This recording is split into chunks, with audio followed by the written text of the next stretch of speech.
En los últimos días del mes de abril se ha celebrado en Córdoba una actividad organizada por el Secretariado Diocesano de Patrimonio Cultural con la colaboración del INTUR, que no ha dejado indiferente a las 60 personas que han disfrutado de ella. En 3 etapas, la experiencia como perfumista de Lourdes Cubero ha servido para descubrir el profundo significado en la liturgia de las esencias y los aromas. Se ha concretado así Aromas del Cristianismo, una actividad que ha llegado para quedarse. Hoy queremos redescubrir el significado de cada esencia cuando mayo nos deja toda la fragancia de su belleza. Lourdes Cubero, buenas tardes y bienvenida. Hola, buenas tardes. Gracias a ti por acompañarnos, porque ¿cómo ha sido la experiencia de los participantes? ¿Qué han descubierto en Aromas del Cristianismo?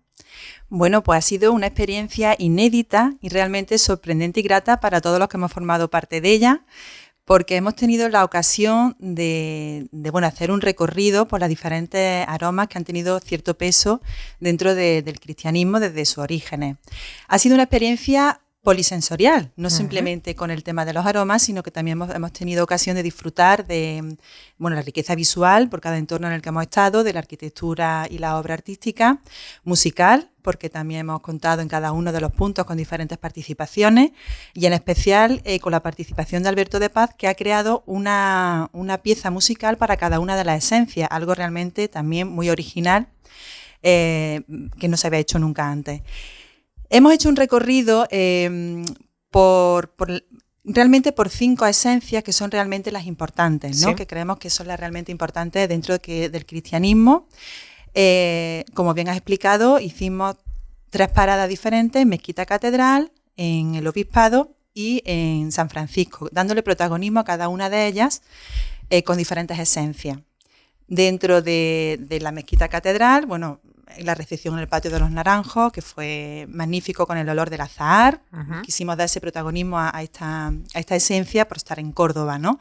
Y por el significado que tiene dentro del Patio de los Naranjos, los cuales fueron plantados por los cristianos realmente en la Mezquita Catedral. Luego estuvimos dentro de 2 capillas, conociendo el aroma del crisma, algo muy desconocido para la inmensa mayoría, porque realmente es un aceite, una composición que está muy, muy reservada para realmente para la Iglesia, ¿no? No tenemos acceso a conocer ese olor nada más que en determinados sacramentos. Y luego estuvimos en la capilla de la Inmaculada de la Concepción, donde tuvimos la oportunidad de conocer el nardo, destinado a San José. En el Obispado conocimos la azucena, gran protagonista de la Virgen de la Inmaculada Concepción. Y en San Francisco, recorrimos la mirra, el incienso, incluso los cirios, ¿no? El gran protagonismo del cirio dentro de la liturgia cristiana. ¡Qué maravilla! Y porque, por ejemplo, Lourdes, cuando hablamos de nardo para el cristianismo, ¿de qué estamos hablando? O cuando hablamos de azucena, tú ya un poco lo has relacionado. ¿Y de mirra? ¿De qué estamos hablando los cristianos cuando evocamos esos olores? Sí, el aceite de nardo, se vincula a Jesús y también a San José.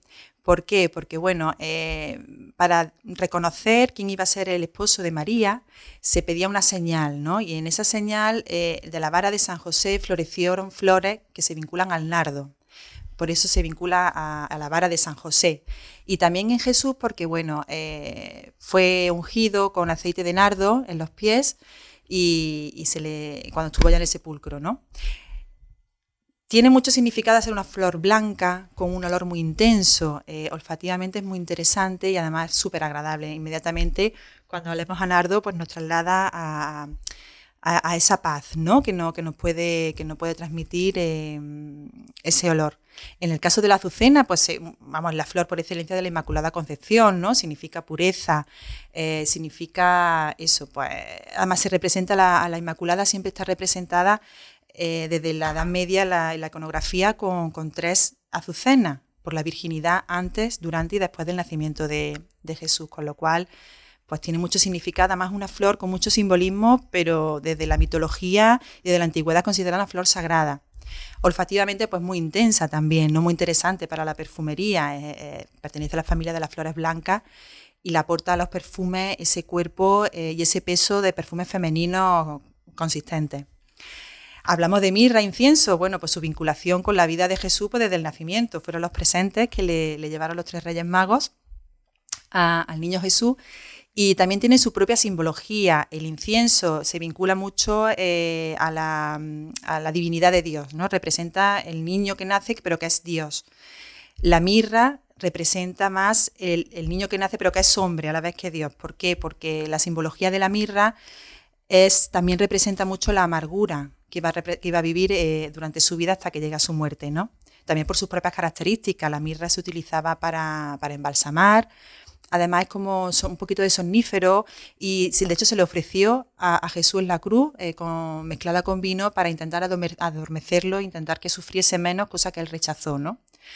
Entonces muy interesante estas esencias vinculadas a la vida de Jesús.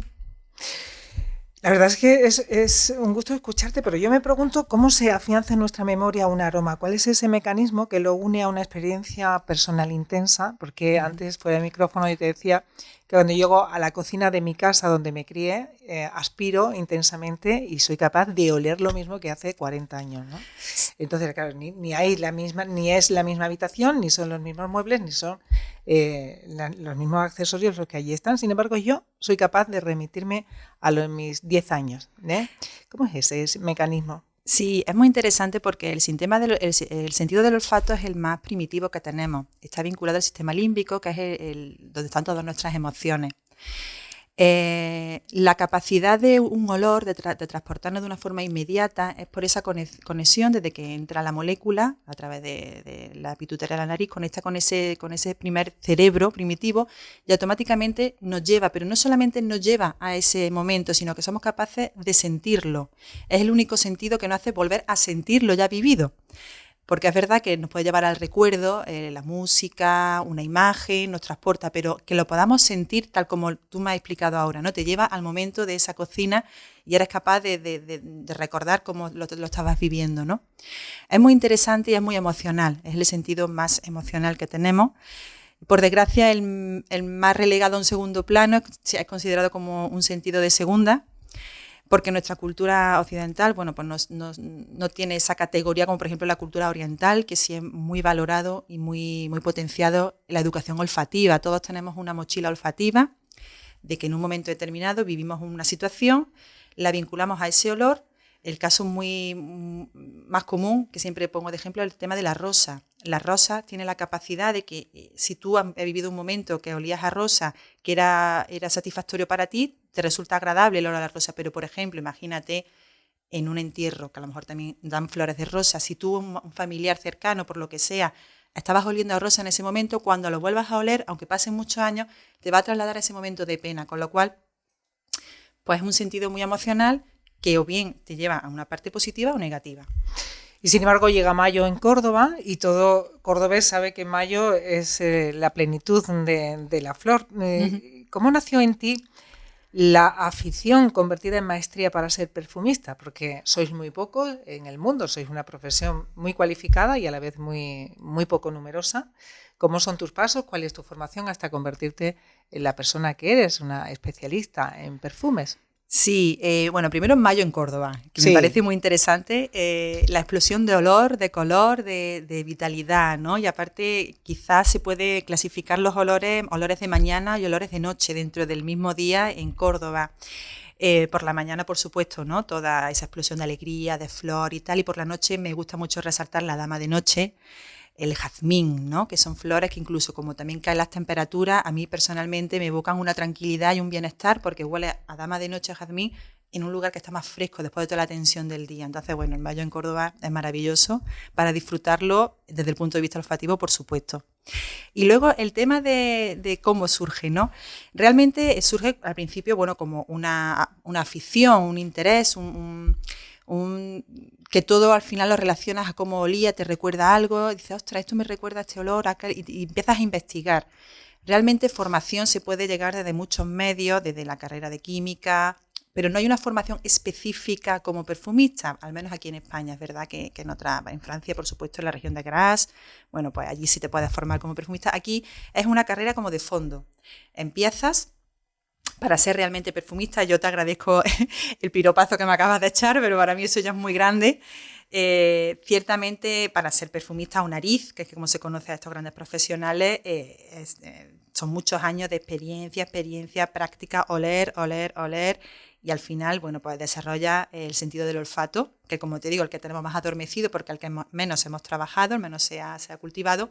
Y en este caso es eso, es mucha práctica y mucho estar muy receptiva a todos los olores. Y al final, cuando pasan muchos años, pues bueno, sí es verdad que tiene esa capacidad, pero te digo que yo no me considero perfumista a ese nivel, ni muchísimo menos.